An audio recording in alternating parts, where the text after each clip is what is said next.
So, dear students, very good morning. Today we are going to cover folate antimetabolites.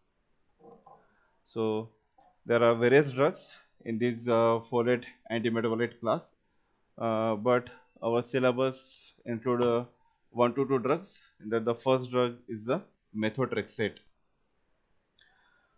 So, methotrexate, it is a folic acid antagonist, and it is structurally designed to compete with 7,8-DHF for the DHFR enzyme. So, as we have studied yesterday, that the synthesis of DTMP from the DUMP. So, in that biosynthetic pathway, the DUMP, it is combined with an enzyme called as the thymidylate synthase and a cofactor, that's the 5,10 methylene THF. And when they combine with each other to form a ternary stable complex, then that ternary stable complex by protonation at N10 of the cofactor results in the formation of the DTMP. In this step, the thymidylate synthase enzyme is regenerated.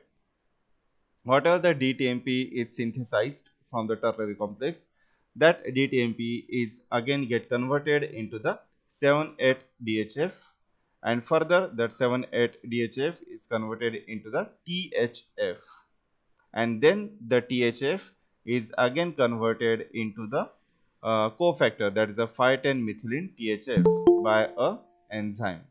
So this biosynthetic pathway of DTMP we have discussed in the last lecture. So what is the methotrexate? Methotrexate, it is what? It is a folic acid antagonist. As the name suggests, these are the folate antimetabolites, means what? They inhibit the synthesis of the folic acid. And this methotrexate is designed to compete structurally with the 7,8-DHF. So the structure of the methotrexate and the structure of the 7,8-DHF is somehow similar for binding to the DHFR enzyme, and thereby the methotrexate bind to the DHFR enzyme and inhibit the conversion of the 7,8-DHF into the THF. So once we inhibit this DHFR enzyme, it results into the direct inhibition of the DHFR enzyme, which cause the increase in the level of the 7,8-DHF, right? Because if we block the enzyme DHFR, then what will happen? If we block the DHFR enzyme, then the 7,8-DHF is not converted into the THF. Means what? There will be the increase in the concentration of the 7,8-DHF, which in turn result in feedback inhibition of the thymidylate synthase. Okay, so which causes the indirect inhibition of the thymidylate synthase enzyme, because the thymidylate synthase play a major role, or it's a rate limiting step in the synthesis of the DTMP or the 7,8-DHF. So it causes the indirect inhibition of the thymidylate synthase enzyme if we block the conversion of the 7,8-DHF into the THF. This methotrexate enzyme is also effective in inhibiting glycine amide ribonucleotide transformylase enzyme. The name of the enzyme is what? That is a glycine amide ribonucleotide transformylase. This enzyme is involved in the synthesis of the purine nucleotides. Currently, we are checking out the pyrimidine nucleotides. So this enzyme, the short form is the GAR, and what is the full form? That is a glycine amide ribonucleotide transformylase. So the methotrexate drug, it inhibits this enzyme also, whereas this enzyme is involved in the synthesis of the purine nucleotides. Now if you check out, so if you check out the structure of the 7,8-DHF and the structure of the methotrexate, then somehow they are similar, right? As we know that to compete with each other for binding to the enzyme, then the structure should be similar, just like the substrate. Now, which is the substrate? That is 7,8-DHF is the substrate for the binding to the DHFR enzyme. So we want our drug, methotrexate drug structure is somehow similar with the 7,8-DHF. Then and then it compete with the 7,8-DHF, and because of the structural similarity, the enzyme accommodate the methotrexate drug. All right. So these methotrexate C4NH2 substituent. So this one, the numbering is like this: 1, 2, 3, 4, 5, 6, 7, and 8. So this is the numbering of the methotrexate. Similarly, in the 7,8-DHF, the numbering is start from this nitrogen: 1, 2, 3, 4, 5, 6, 7, and 8. Right. So if you check out, then both the structures are having the both the compounds are having the same structure. So this methotrexate C4NH2 substituent, this one, it is along with its 7,8 double bond. So over here, this is the double bond, 7,8 double bond. It hold the key to its DHFR inhibiting action. So these parts, that's the C4NH2 with this 7,8 double bond, it is responsible for the binding of the methotrexate to the DHFR enzyme. It has been proposed that N5 position of the DHF, this one, N5 position of this DHF. Okay, now currently we are talking about this DHF. So it has been proposed that N5 position of the DHF, it is protonated by the glucuronic acid 30 of the DHFR, right? So means what? That this 7,8 dihydrofolate, which is the substrate, when it come in contact with the enzyme called as the DHFR enzyme, then the N5 position, it is get protonated by the glucuronic acid 30 of the DHFR enzyme, and in cationic form. So once it is get protonated, so it becomes a cation. So and in cationic form, it bind to the DHFR aspartic acid 27 through an electrostatic bond. Right? It is a electrostatic bond. So once, so what is the sequence? That is when this 7,8-DHF, when it come in contact with the enzyme called as the DHFR, then first the N5 position is get protonated by the glucuronic acid 30. Once it is get protonated, then it become a cation. So this cationic substrate, it bind to the DHFR through the aspartic acid 27 through an electrostatic bond. So this is how the 7,8-DHF get attached to the DHFR enzyme. Now the N5 is the strongest N5, this one is the strongest base in the DHF structure. As we know, why is the strongest base? Because it bind to the DHFR enzyme. And how it become the strongest base? Because the C4 carbonyl, and the nitrogen one, they abstract the electron from this N5 nitrogen. That's why it become a strongest base. The additional affinity enhancing interaction between the enzyme and the substrate have also been identified, but we are not going to cover that additional interactions.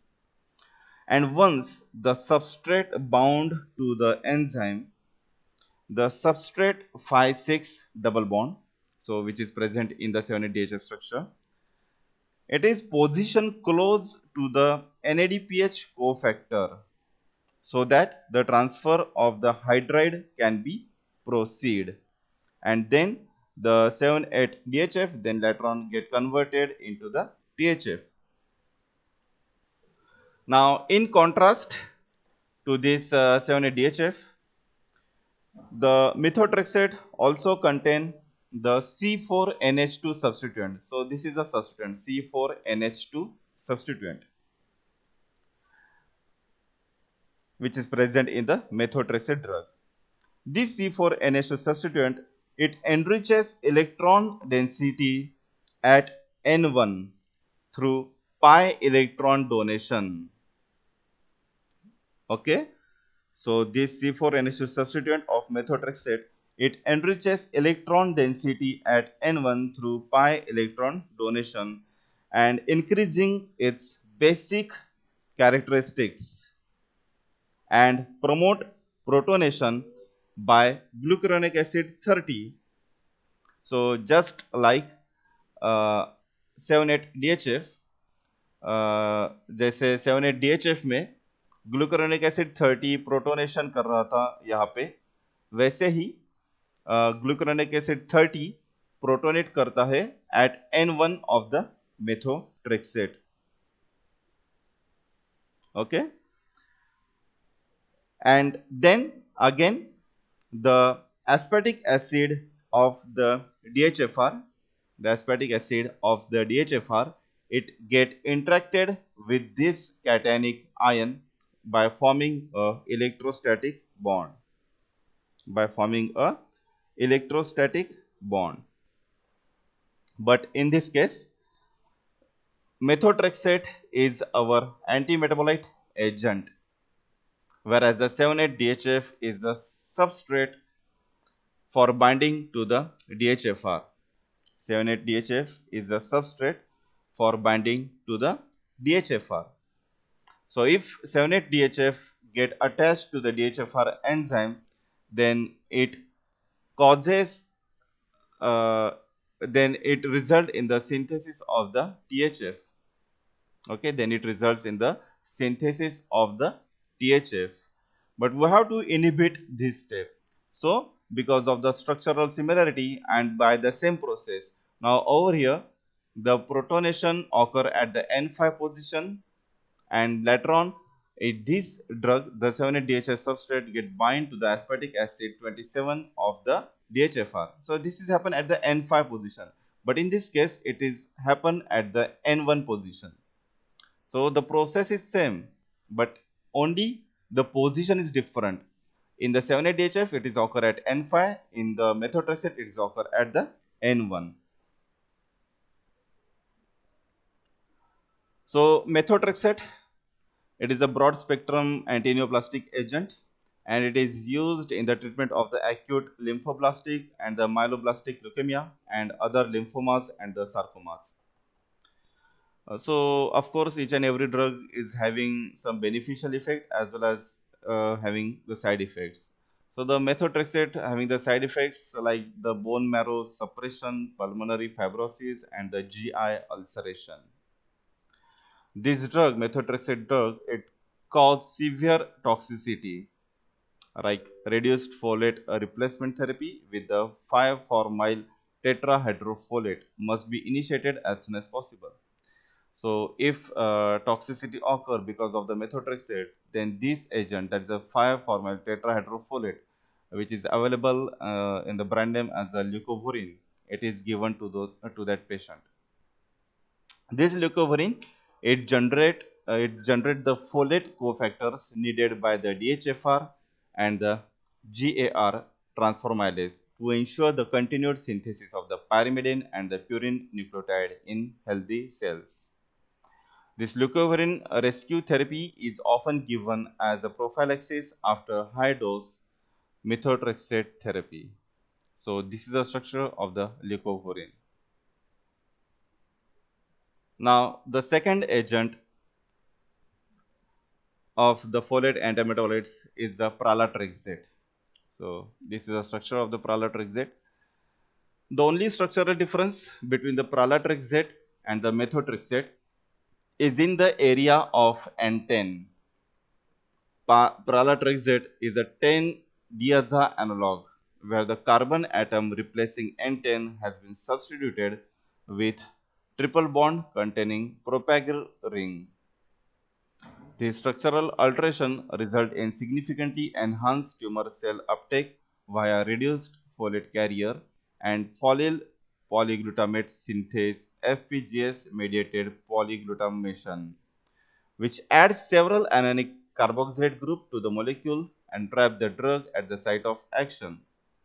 Polyglutamation is more efficient in tumor cell than in healthy cells, which promote the selective toxicity of the drug compared to the methotrexate and primtrexate without compromising affinity for the target enzymes. The pralatrexate primary antineoplastic enzymatic target is a DHFR, although it interacts with and inhibits the isolated DHFR enzyme 2 to 3-fold less vigorously than the methotrexate.